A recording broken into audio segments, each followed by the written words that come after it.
নমস্কার বন্ধুরা, কৃষ্ণা ফুড ওয়ার্ল্ডে আপনাদের স্বাগত। আজ আবারও একটি নতুন ভিডিও নিয়ে চলে আসলাম। কি সকালবেলা উঠতে দেরি হয়ে গেছে, রান্না করতে এখন ভাবছেন রান্না করতে গেলে টাইমটা খুব বেশি লেগে যাবে, তাহলে আজকে ব্রেকফাস্টের জন্য এই রেসিপিটা কিন্তু একদম বানিয়ে ফেলতে পারেন।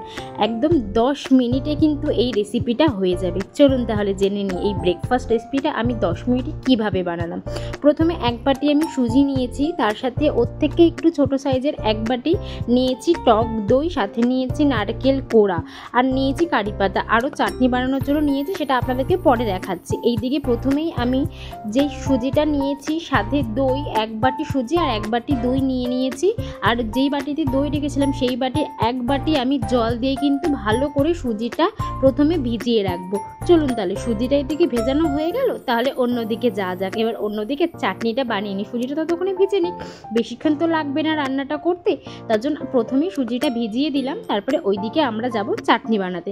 চলুন প্রথমেই ধনেপাতা পুদিনার চাটনিটা বানিয়ে নিই। প্রথমেই দেখুন মিক্সিং জারে আমি দিয়ে দিয়েছি বেশ খানিকটা পুদিনা, তারপরে দিয়ে দিলাম বেশ খানিকটা ধনেপাতা, দিয়ে দিচ্ছি ঝাল যেরকম আপনারা খাবেন সেই পরিমাণ লঙ্কাটা দেবেন। আমি একটু ঝালটা বেশি খাই বলে লঙ্কাটা একটু বেশি দিয়েছি, সাথে একটুখানি তেঁতুল দিয়েছি। আর এখানে আমি নুন দিয়েছিলাম, সেটা আপনাদেরকে দেখানো হয়নি।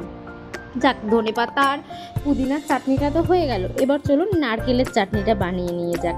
এই নারকেলের চাটনিটা খেতে কিন্তু অসাধারণ লাগে। এবার বলি কিভাবে বানালাম। প্রথমে নিলাম মিক্সিং জারে নারকেল, তারপরে থেকে 2 থেকে 3 কোয়া নিয়েছি রসুন, কিছুটা চিনে বাদাম, 1/2 ইঞ্চ মতো আদা, সাথে নিয়েছি আবারও ঝাল অনুযায়ী যেরকম ঝাল দেবো সেই অনুযায়ী আমি লঙ্কা দিয়েছি, ঝালটা একটু বেশি দিয়েছি, লঙ্কাটাতেই বেশি। আর এখানে একটু সামান্য দিয়ে দিলাম স্বাদ অনুযায়ী সাদা নুন, অল্প করে বিট নুন, আর দিয়ে দিচ্ছি অর্ধেকটা লেবুটা দিয়ে এবার কিন্তু আমি খুব ভালো করে এই চাটনিটাও পেস্ট করে নেবো। দেখুন আমার পেস্ট করা কিন্তু কমপ্লিট। চলুন তাহলে বাটির মধ্যে ঢেলে নেওয়া যাক। এবার চাটনিটাকে আমাদের ফোড়ন দিতে হবে। চলুন তাহলে ফোড়নের জন্য রেডি করি। প্রথমেই গ্যাসে আমি কড়াই বসিয়ে দিয়েছি, তার মধ্যে ফোড়ন দেওয়ার জন্য অল্প করে তেল দিয়ে আমি তার মধ্যে দিয়ে দিলাম 3টে শুকনো লঙ্কা, কিছুটা কারি পাতা দিয়েছি, সাথে সর্ষে, কালো সর্ষে, যেটা কালো সর্ষে দিলে কিন্তু ঝাঁঝটা বেশি হবে, সাদা সর্ষে দিলে কিন্তু ঝাঁঝটা খুব বেশি আসবে না। আমাদের কিন্তু হয়ে গেছে এটা তড়কা দেওয়াটা। এবার কিন্তু সব এই তেল আর তেজপাতা সাথে শুকনো লঙ্কা নিয়ে কিন্তু চাটনিগুলোর মধ্যে দিয়ে দেবো। এই মানে ফোড়নটা দিলে যে এত সুন্দর একটা সুন্দর গন্ধ বেরোয় না, মানে আপনারা চাটনিটাই শুধু খেয়ে নিতে মন চাইবে। যাই হোক, চলুন চাটনিটা তো এদিকে রেডি হয়ে গেল, 2টো চাটনি। এবার চলুন তাহলে আমাদের এই ব্যাটারটার দিকে যাওয়া যাক, যেটা দিয়ে সুজিটা ভিজিয়ে রেখে দেবো, সুজিটার দিকে যাওয়া যাক। এইদিকে কিন্তু আমি সুজিটা প্রায় 10 মিনিট ভিজিয়ে রেখেছিলাম। দেখুন সুজিটা কিন্তু পুরো ফুলে গেছে, আর যেরকম একটা জলসা ভাব ছিল সেই জল ভাবটা কিন্তু পুরোটাই টেনে নিয়েছে।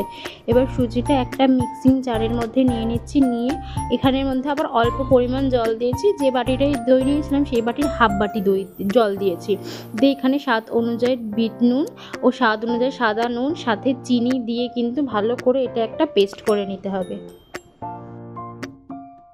এটা কিন্তু আমি পেস্ট করে নিয়েছি। এটা এবার একটা পাত্রের মধ্যে ঢেলে নেব, ঢেলে তার মধ্যে কিছুটা খাবার সোডা দিয়ে কিন্তু ভালো করে গুলে নিতে হবে। নিয়ে দেখুন গুললেই কিন্তু বুঝতে পারবেন একটা থিক পেস্ট চলে আসবে। জলটা কিন্তু খুব বেশি দেবেন না, তাহলে কিন্তু থিক পেস্ট আসবে না। তখন আবার আপনাদের কিন্তু একটু ময়দা দিতে হবে, তো একটু জলটা কম দেবেন, তাহলে নর্মালি ঠিক হয়ে যাবে।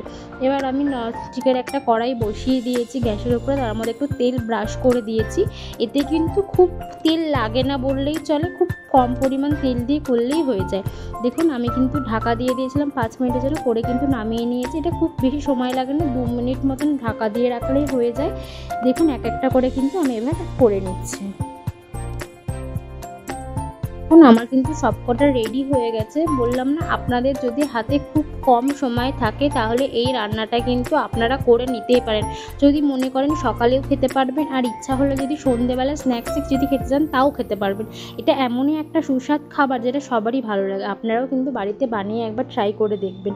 আর আমাদের ভিডিওটা ভালো লাগলে like, comment, share and subscribe করতে কিন্তু একদমই ভুলবেন না।